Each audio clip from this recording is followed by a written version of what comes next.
안녕하세요. 살다보면입니다. 저는 혼자 사는 50대 1인 가구입니다. 오늘은 꽃도 사고 물고기도 환경이 중요하다고 하는데 어항이 너무 휑한 것 같아서 수초를 좀 사서 넣어줄까 하고 시장 구경을 가는 중입니다. 유일한 가족이던 아버지마저 세상을 떠나시고 7월이 되면 4년이 되는데요. 매년 어버이날이 되면 드릴 수는 없지만 꽃을 삽니다.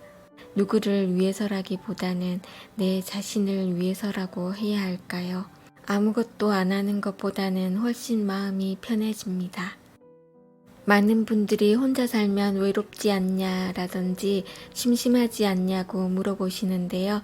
당연히 외롭고 심심합니다. 그런데 정작 혼자 사는 사람이 가장 힘든 게 뭘까요? 얼마 전에 크게 아프고 나니까 덜컹 겁이 나더라고요. 만약 수술할 때 보호자가 없으면 어떻게 해야 하나 검색도 해보고 위급할 때 해야 하는 행동 요령을 배우고 있습니다. 혼자 사니까 다른 어떤 것보다도 아프기 전에 미리미리 건강 관리를 잘 해야겠다는 생각이 들었습니다. 올해 제 영상을 보신 분들은 아시겠지만 저는 만성 변비로 고생을 하고 있는데요. 장이 건강해야 면역력도 좋아진다고 하던데 저는 요즘 소화도 잘 안 되고 속도 안 좋아서 이것저것 장에 좋다는 걸 많이 찾아봤는데요. 식이섬유가 좋다고 하고 여자는 하루에 25g을 섭취해야 한다고 하더라고요. 식이섬유는 과일이나 채소에 많이 들어있다고 하는데 사실 매일 그만큼 먹기는 정말 쉽지 않거든요. 식이섬유 25g을 샐러드로 먹으려면 1kg는 먹어야 된다고 하는데요. 저처럼 야채나 과일을 잘 먹지 않는 사람한테는 먹기 힘든 양이거든요. 그래서 저는 만성 변비를 달고 살았나 봅니다.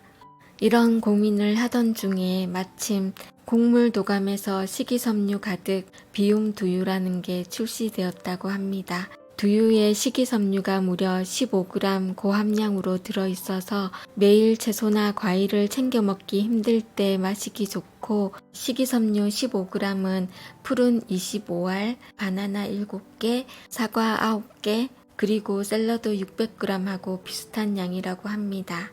식이섬유에는 불용성하고 수용성 두 가지가 있다고 하는데요. 자세히 보면 너무 어려운데 쉽게 불용성은 변을 부풀리고 밀어내서 단기적으로 좋고 수용성 식이섬유는 변을 무르게 해줘서 근본적으로 장 건강이 좋아지게 하기 때문에 수용성 식이섬유를 많이 먹어야 한다고 합니다. 이 비움두유는 수용성 식이섬유로만 되어 있어서 저는 더 마음에 들었습니다.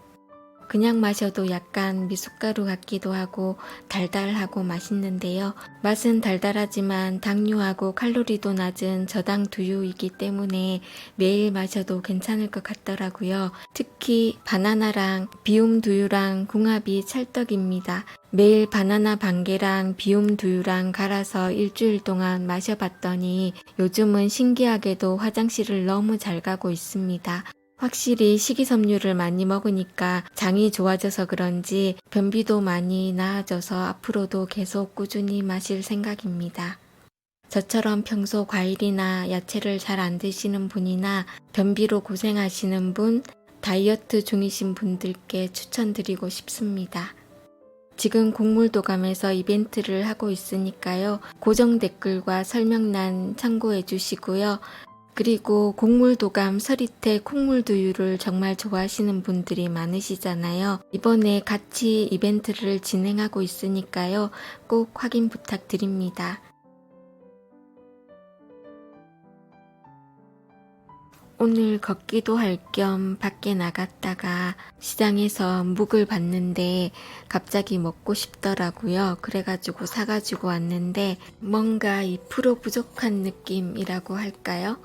그래서 제가 직접 만들기로 했습니다. 도토리 가루 1컵에 물 5컵을 넣고 잘 저어줍니다.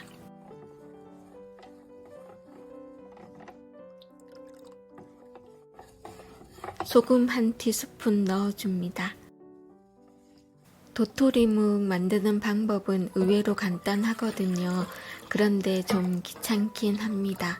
시간이 오래 걸리고 계속 한 방향으로 저어줘야 됩니다. 처음엔 센 불로 한 방향으로 젓다 보면 이렇게 풀처럼 엉겨 붙기 시작하는데요. 이때 불을 중불로 줄이고 5분에서 10분 정도 한 방향으로 저어줍니다. 참기름도 한 스푼 넣어주고요. 묵이 완전히 익었다 싶을 때 약불로 줄이고 5분 정도 한 방향으로 저어가면서 뜸을 들이면 됩니다. 묵이 다 익으면 용기에 담아서 식혀주면 되는데요. 묵이 굳어지기까지 시간이 좀 걸리거든요. 어느 정도 식으면 냉장고에 넣어놨다가 꺼내니까 더 빨리 굳어지는 것 같더라고요.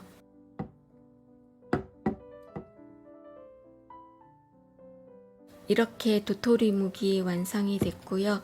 생각보다 탱글탱글 잘 만들어졌습니다. 오늘은 냉면 육수를 이용해서 묵사발을 만들 건데요.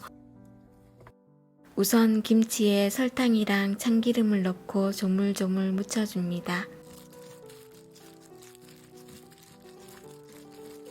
도토리묵은 숟가락으로 떠먹기 좋은 크기로 썰었습니다. 오이랑 고추도 썰어줍니다. 도토리묵에 냉면 육수를 붓고 준비한 김치, 오이, 고추, 김가루를 올려줍니다.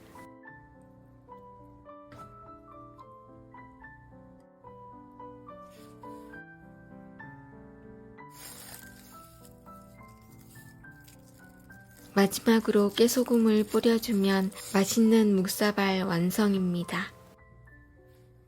어릴 때 할머니 집에 살 때 뒷산에 도토리를 주우러 많이 다녔는데요. 주워온 도토리로 할머니가 맷돌에 갈아서 자세히는 생각이 안 나지만 묵을 만들어 주시면 맛있게 먹었던 생각이 납니다.